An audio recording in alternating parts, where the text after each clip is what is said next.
I want to welcome everybody. I'm Mark Rambo. I'm the president of the Sturgis and Meade County Historical Society.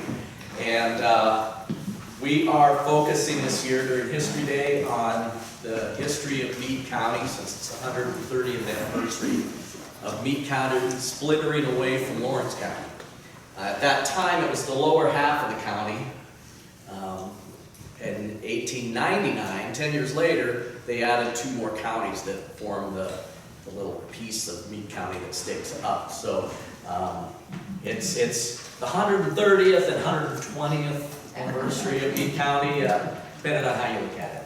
So I'd like to introduce our speaker. He's going to be talking to us a little bit about some of the abandoned towns and some of the small municipalities that were out in this area as well as in the Butte County as well. So Tim Velder was born and raised in Jewell and has been easily distracted by local history tales since his college days at Black Hills State University. Tim generally focuses on topics not in the attention-grabbing areas of local history, and he's proud to say he has only done 1 presentation on Custer and none on Calamity Jane, Wild Bill, or Poker Alex. During his 20-year career reporting and editing newspapers in the northern Black Hills, Tim has taken advantage of the resources of pioneer families and old file copies of the newspapers to dig deeper into the detailed happenings of Meade, Lawrence, and Butte counties. He has also taken advantage of the resources of the Newell Museum, where his mother Linda is curator. After leaving the newspaper world in 2010, Tim settled with his wife, Jerry, and 3 teenage children in Sundance, Wyoming, where he works in marketing and communications for Powder River Energy, the electric cooperative for Northeast Wyoming. Please welcome Tim Velder.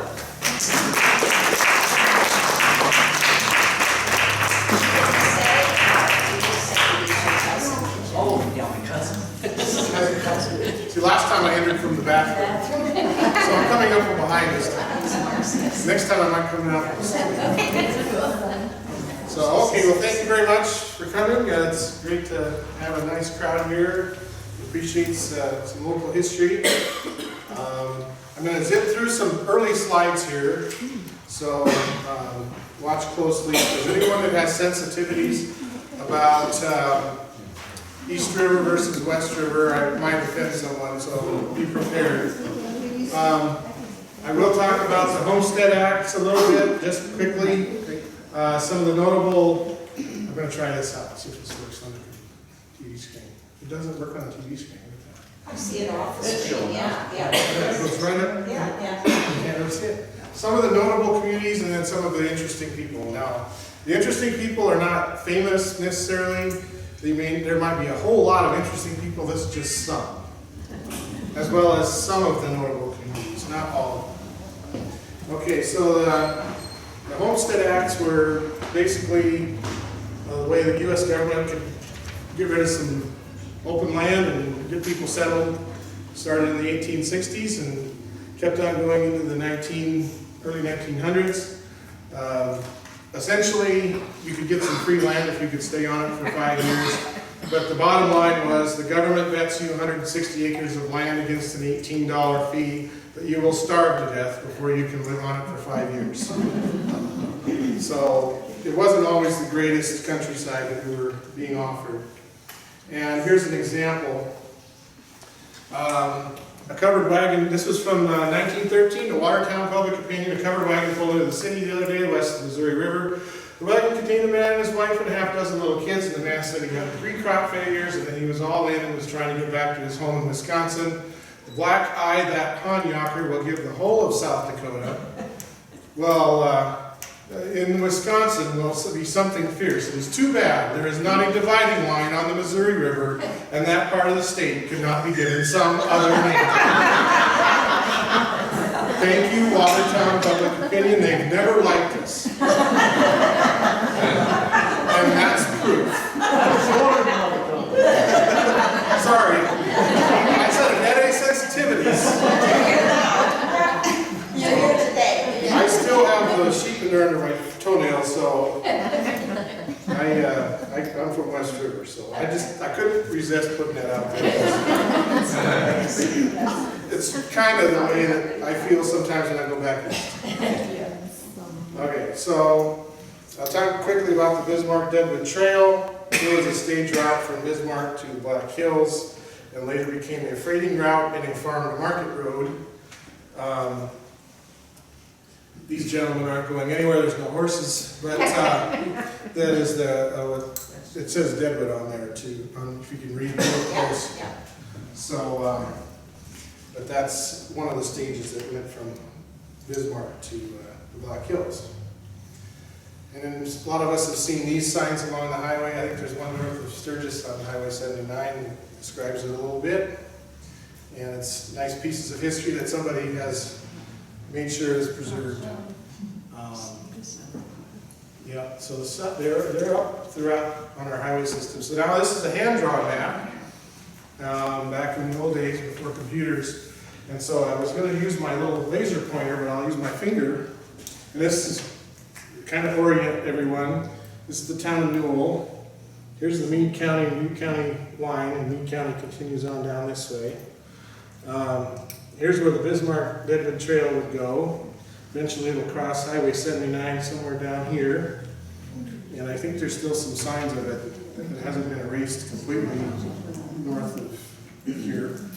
But this stage route went through here. Old Highway 212 went along it quite a ways. And eventually new Highway 212 was put in right through here. So that's sort of the territory I was going to be talking about.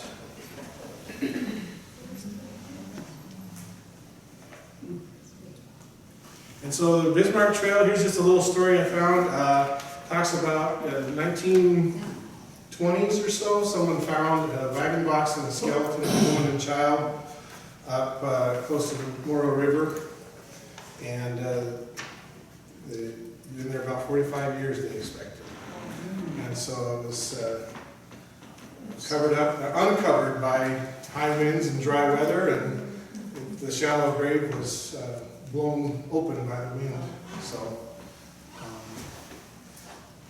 who knows what else might be buried along the trail, but it was definitely not an easy trip and deadly for some. So we'll talk about some abandoned towns real quick and see if my notes are all working. Okay, so Acme, that was on the map, and I'm going to try to show the map every now and then as we go through so you can kind of orient to where things were. Because at the quiz at the end, everybody's going to need to know this.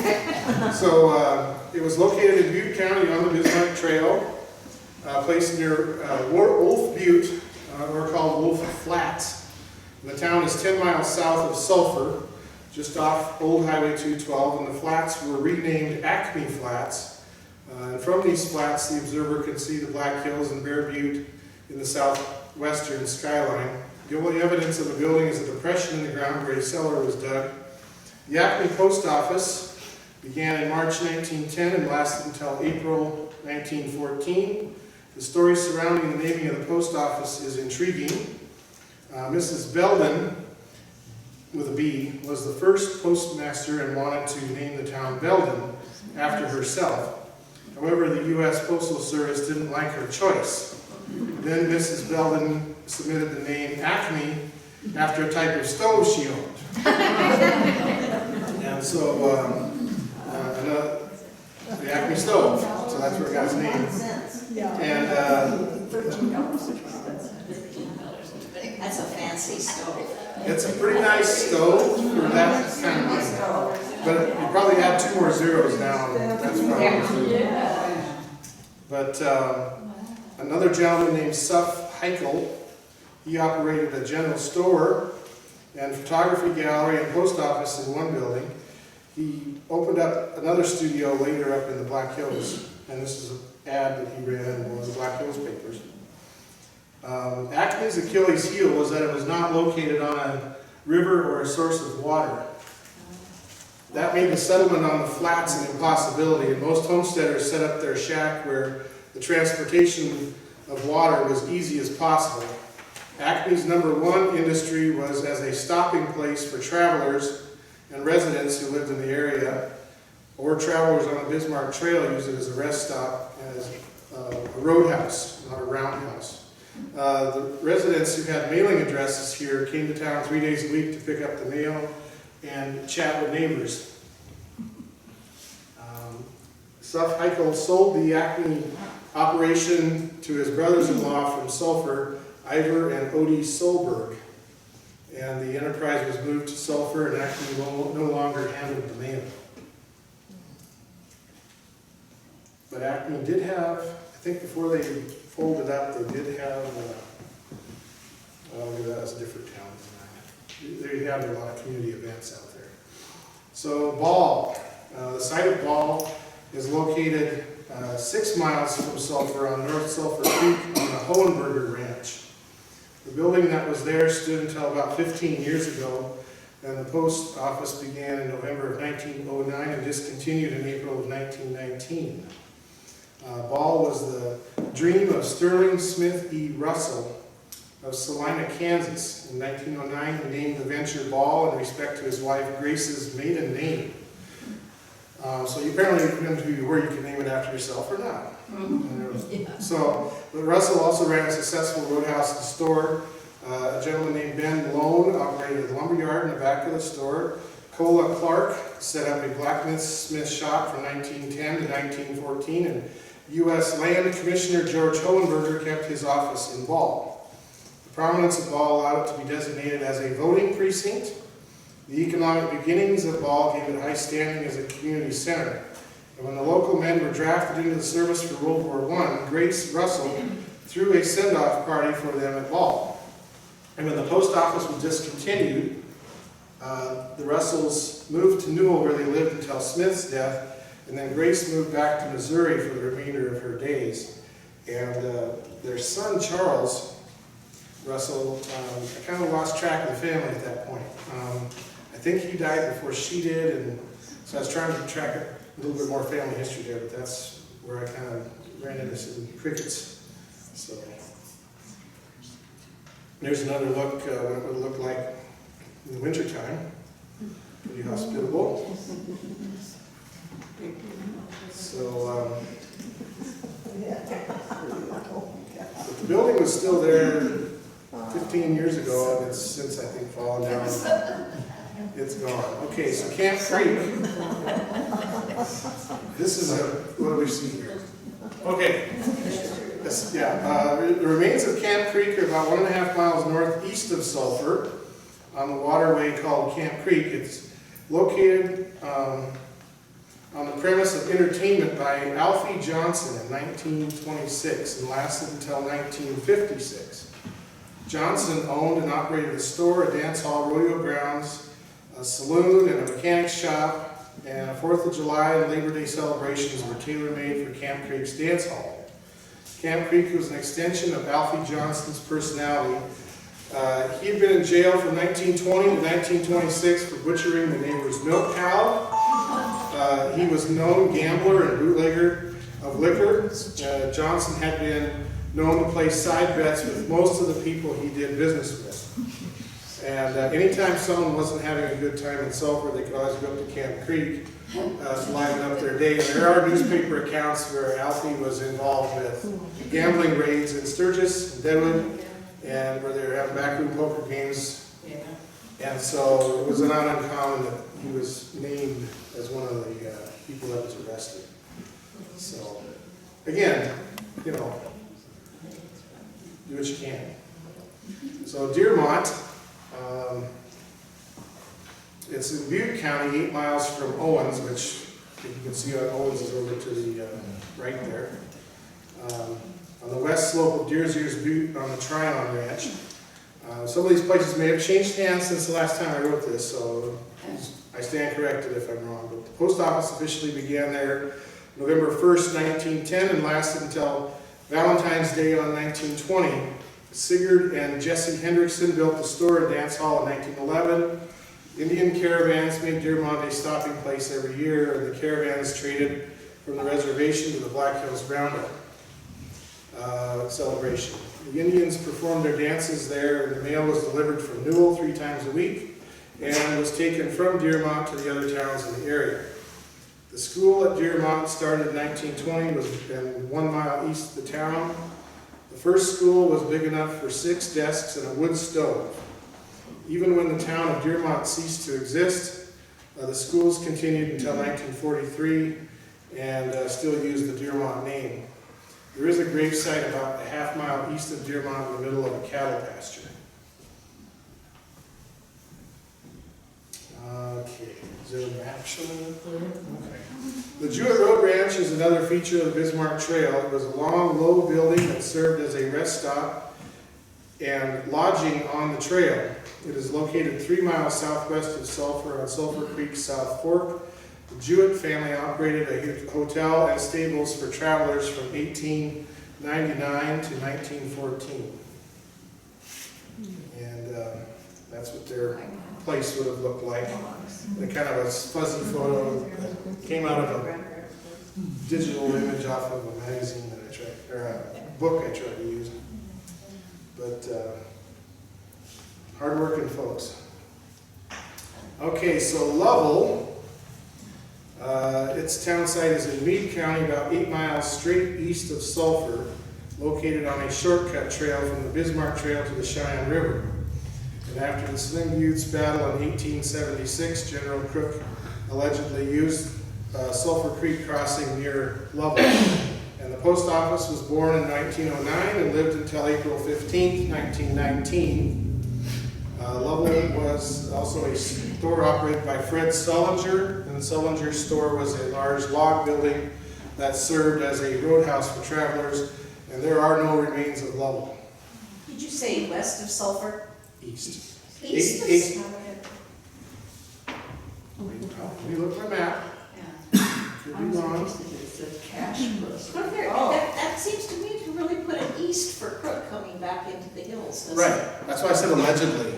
Yeah. I don't believe okay. the story about Crook, that's where I don't believe that. So Yeah. anyway, I have to repeat that part of the story, but it may not be true. Because I was General Crook, I wouldn't go that way, I'd go closer to the Deer's Ears.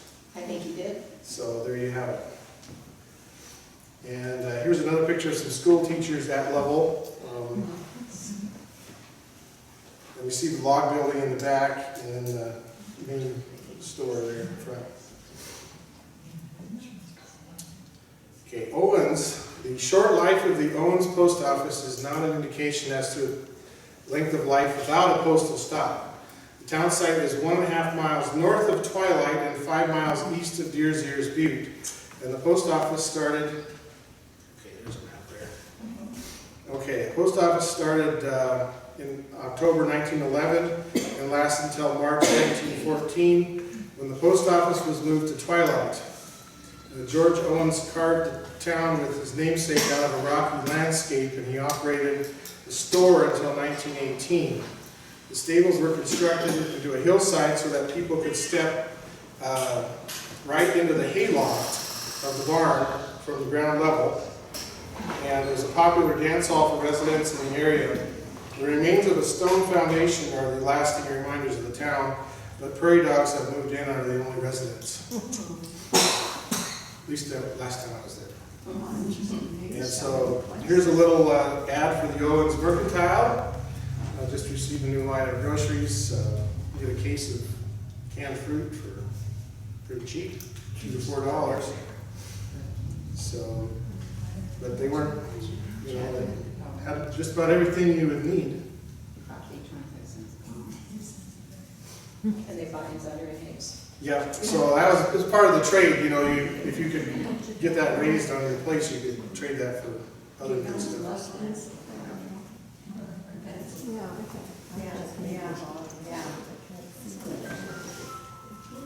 And they're selling some shoes at cost, if they fit. So, Sampont was a short-lived venture in the northern reaches of Butte County. It's not pictured on this map, so don't look too long. Albert and Marie Driscoll, Sampont breathed life into the post office from March 1908 until 1918, and there is some confusion about whether the name was Sampont or Hay Creek. Since it was primarily a post office, Sampont was not an economic power in the area. However, Indians visited Sampont as a trading post. So it was kind of like right in here, where the three counties come together, Perkins, Meade, and Butte, is sort of right in here someplace. That was the Sampont School District for many, many years out there. Yeah, and so like, yeah, so the schools kept the name, Yeah.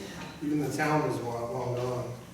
And so here's a picture, Sampont, that's Albert and Marie Driscoll with their soddy mud house. And let's see, Stage Station Elm was another stop on the Bismarck Trail, almost as important as Sulphur. Stage Station Elm was located on Station Elm Creek, 11 miles southwest of Jewell Road Ranch, and was 11 miles from the Belfish River, so it was the last stop for water and lodging after Sulphur. Crook City was 34 miles away, also known as Whitewood. I haven't walked it, so I don't know for sure if it's 34 miles.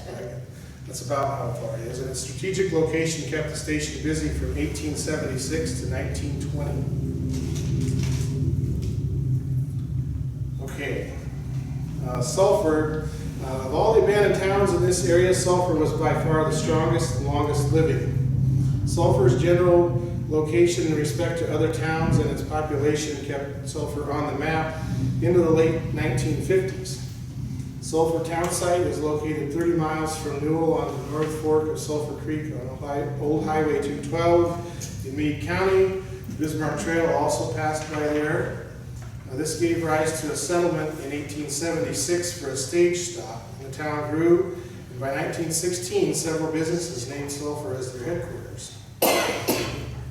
In 1916, a post office, dance hall, blacksmith shop, a land office, school, drugstore, hotel, saloon, and a newspaper office were buildings in the town of Sulphur. The entire town was swept away by a fire in 1916. Only the dance hall survived. The fire started in the saloon, but the circumstances about the spread of the fire are cloudy. A lot of the witnesses were reportedly too inebriated to remember. So, again, say after the fire, the post office, which had been operating since 1906, continued operation, and the store kept on selling merchandise, but all the rest of the businesses could not continue. The post office had 8 postmasters from 1906 to 1958. Carl Settle held the job from 1930 to 1958, and I'll have more about him later. So all the people in Sulphur looked to Sulphur for information and entertainment. The Sulphur Match newspaper was a successful publication by Robert E. Adams. It was formerly the Sulphur Journal and published weekly. Subscriptions were worth every penny at $1.50 per year. Most of the stories were national and were gathered from national news organizations, but local contributors named their social columns. This one, you might be able to help me with the county name, but we had Ball Bearings, we had the Lovell Jottings, the Frozen Man Creek Breezes, and the Delano County Delights. So, was there a Delano County that became Meade County? Okay. Just wanted to confirm.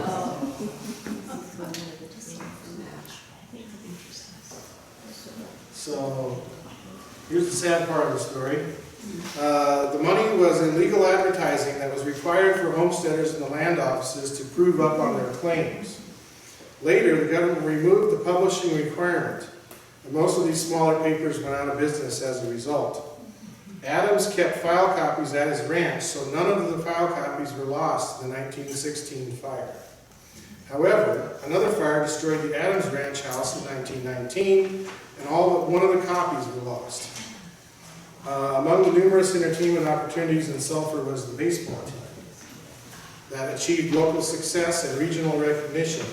They played from 1910 to 1940, every Sunday from May through September.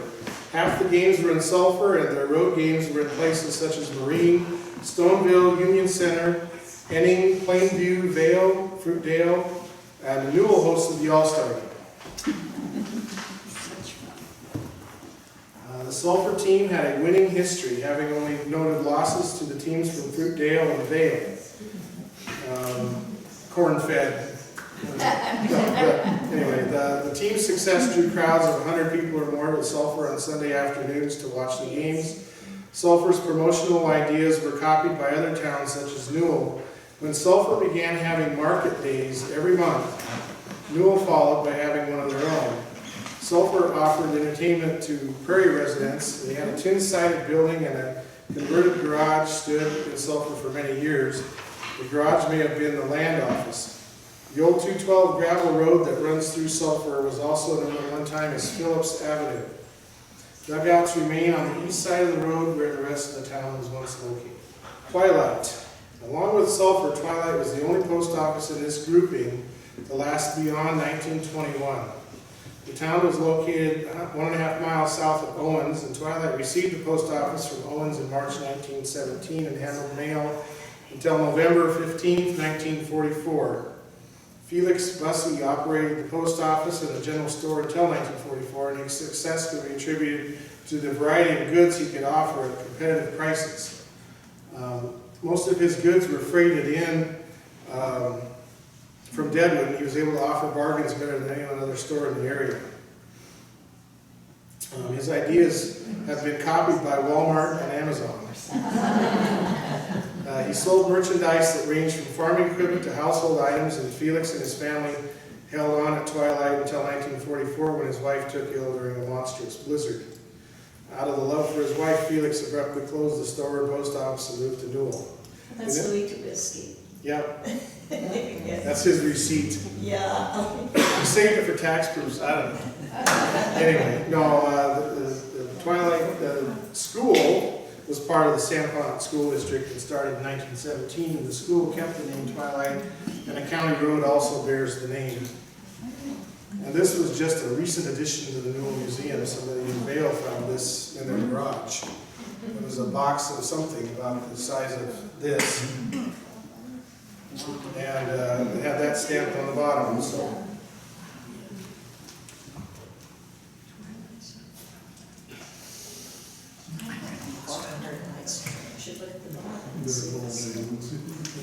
All right, so we got a few notable people here. We talked about Felix Busse. This is the only photograph I have, Bonnie.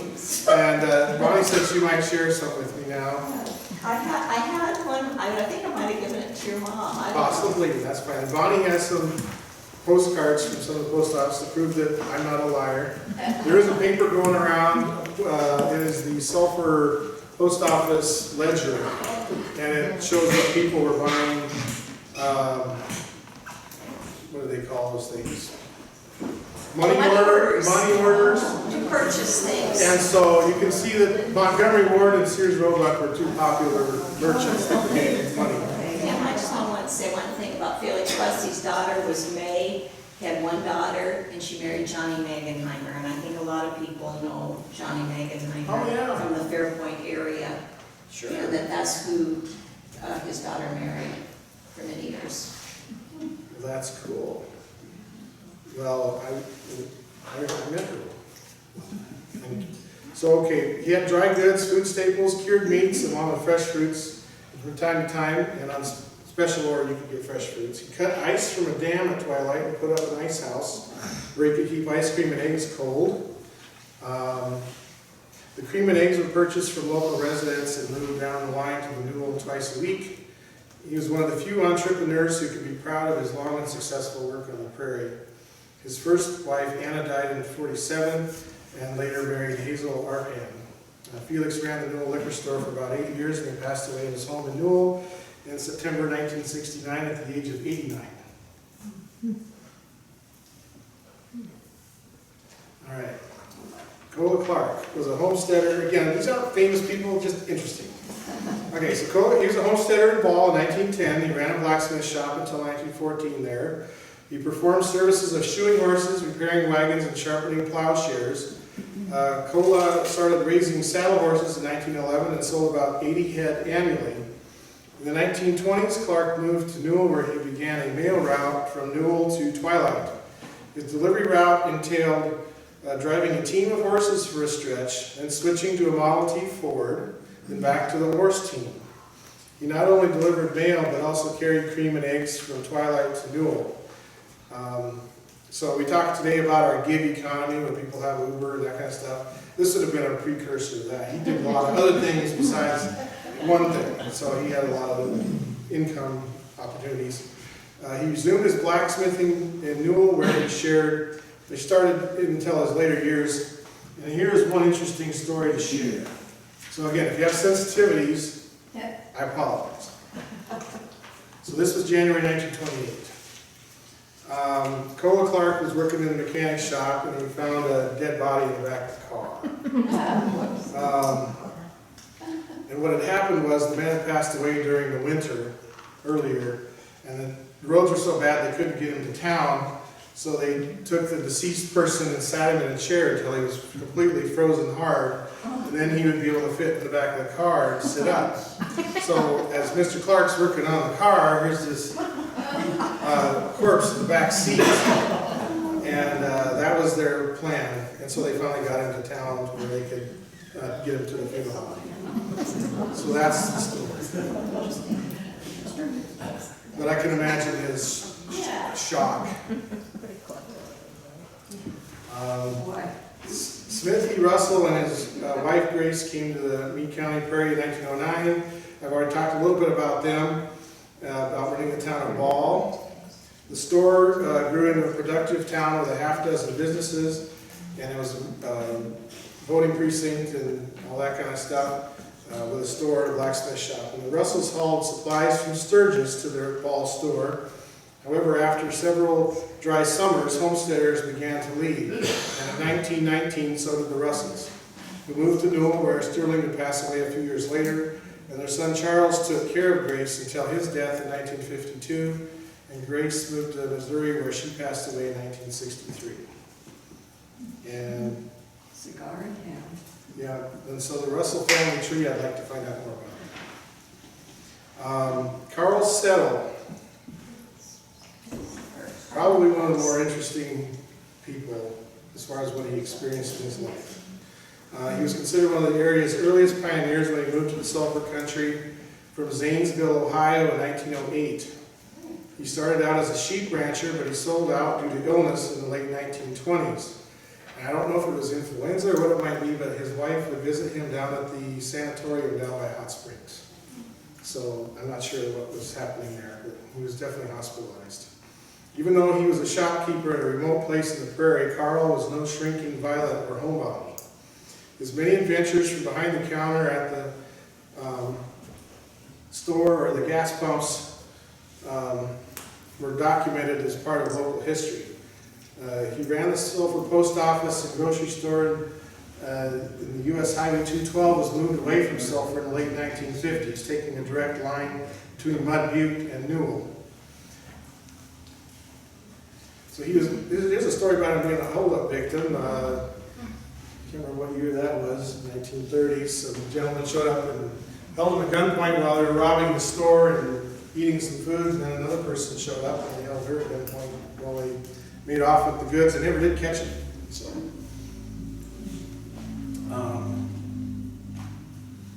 this is another interesting one. George Sitt, remember him? He was a fugitive in 1946. This is a picture of him in Minnesota after he was captured for murdering a liquor store clerk. And he was sentenced to prison in Minnesota, and then he escaped and headed west. And when he got to Sulphur, he made nice conversation with Carl at the Sulphur gas pump and proceeded to try to drive off without paying. Carl jumped on the running board of the car and held on for a while, but let go and let him get away. But had he known that this was a murderous killer with a gun, he probably wouldn't have done that, I don't think. But that leads to a whole other story, which I can tell you about another time. But, wait, I gotta go back, sorry. So anyway, to round out the Carl Settle story,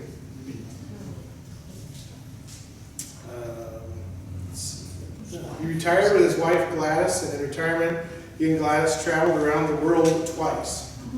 They were involved in a bad car accident traveling to the State B basketball tournament in 1965.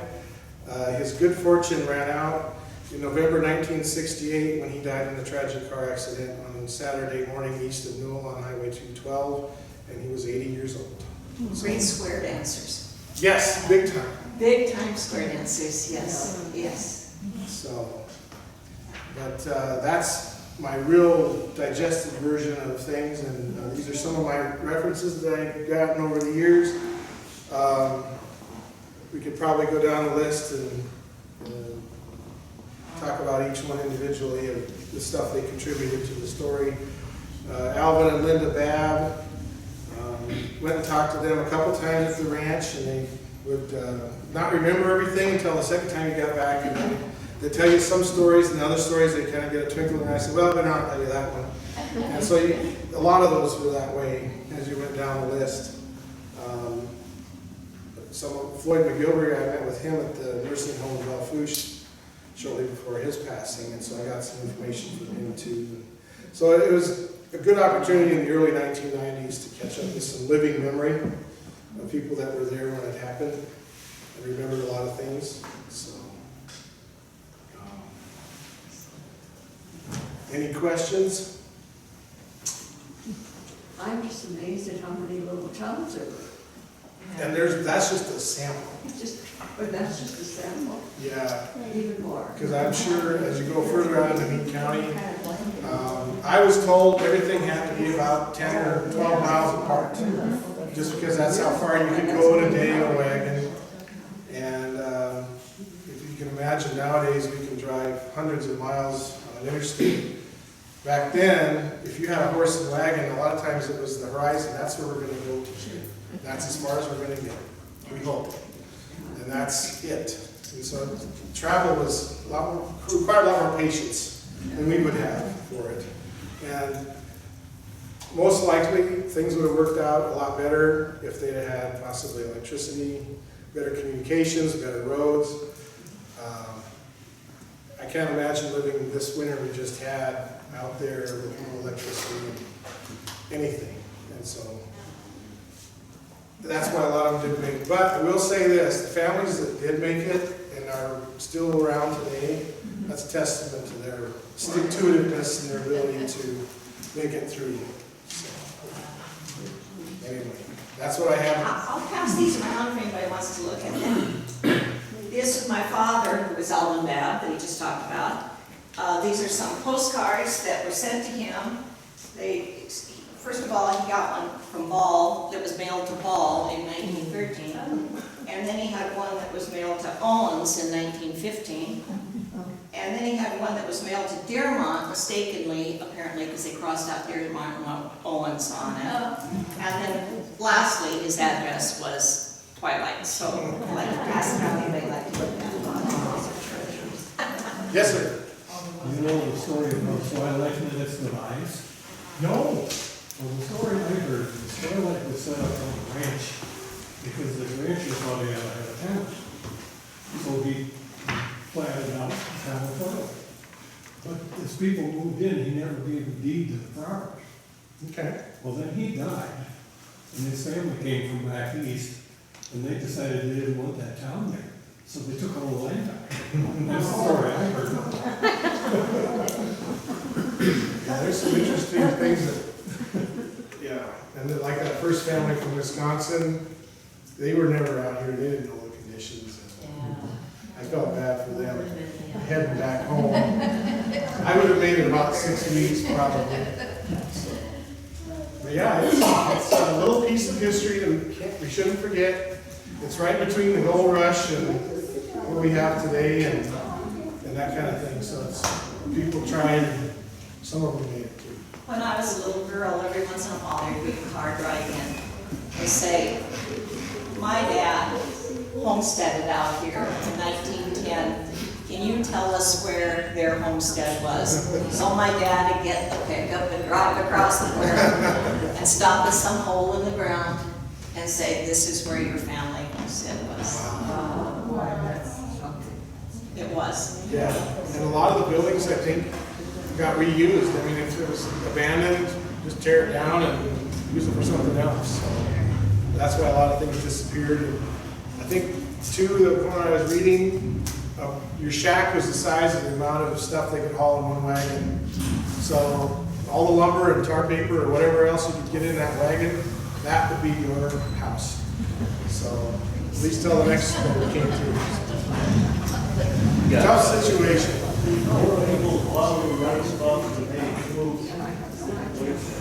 They started packing up in the afternoon, good the next morning. Really? Everything they had. You read her books, you know. Yeah. Yeah, and it's not uncommon that, a lot of times the wife probably had common sense to say this ain't happening. And she would leave, take the kids with her. The husband had to stay behind and try to make it happen, so. Yeah, my grandma left my grandpa out there on the prairie for a year or two. Went back to Springfield, South Dakota, and then she finally came back and decided she'd try it again. Okay. So she was a typical case of the woman who just couldn't stand it. Come Well- from trees by the river, big house, you know. Yeah, well, isolation too, and loneliness, and it's, you know, you just pick up the phone and call them. Yes, question? Comment? Yes, are there markers like most of these towns? I know Acme, for instance, on Old 212, there is the historic marker there, I think, but didn't the Butte County Historical Society put those markers out? They marked all the post offices. Yeah, and that sign was knocked over, I know I was out there Labor Day, this last Labor Day, and it was knocked over. Who would you contact for that, to set it up for the Butte County Historical? Butte County Historic Society, probably, I think Max Wetz or his wife, Ken is there too still, but. And Elm Springs is right on the old Highway 2, I think, Old Highway 212. Is there a sign there, do you know? There probably is, I've never seen it. Yeah, and I know the Butte County sign is marked, and I don't know about the Meade County sign. Okay. So, But Elm Springs would be in the Butte County, wouldn't it? Elm Springs? Or Station Elm? Station Elm. Station Elm is Station Elm, probably marked, I'd have to go look. Okay. If it had any kind of postal station, I think it definitely would be, so. But that's the slideshow. Did you get your money's worth?